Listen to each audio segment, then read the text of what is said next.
யாருக்குமே என்னை பத்தி தெரியாது, எனக்கு தான் என்னை பத்தி நல்லா தெரியும், என்னை புரிஞ்சுக்கிட்டது நான் மட்டும்தான் அப்படின்ற வார்த்தைகளை கூட நம்ம சில சமயம் பயன்படுத்தி இருப்போம்.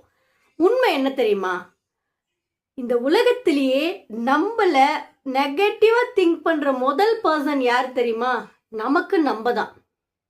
நமக்கு நாம் தான் எதிரியா இருக்கோம் நிறைய சமயத்துல. அதை நம்ம உணர்றதே கிடையாது. அதுக்கப்புறம் தான் அடுத்தவன் பேசுறதெல்லாம், அடுத்தவன் திங்க் பண்றதெல்லாம், அடுத்தவன் ஜட்ஜ் பண்றதெல்லாம்.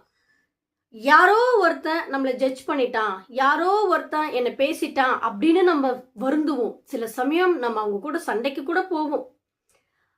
ஆனா நம்மள ஒரு ஜட்ஜ்மெண்ட் பண்ணி வச்சிருக்கோம் பாத்தீங்களா? என்னால எதுவுமே முடியாது, எனக்கு அதெல்லாம் வாய்ப்பே இல்லை, என்கிட்ட எதுவுமே திறமை கிடையாது அப்படின்ற ஒரு பல வார்த்தைகள் நம்மளை பத்தி நம்மளே மட்டமா நெகட்டிவா யோசிச்சு வச்சிருப்போம். ஆனா இன்னொருத்தர் சொன்னா மட்டும் நமக்கு கோபம் வரும். ஆனா செய்யற மொத்த வேலையை நம்ம தான் நமக்கு என்ன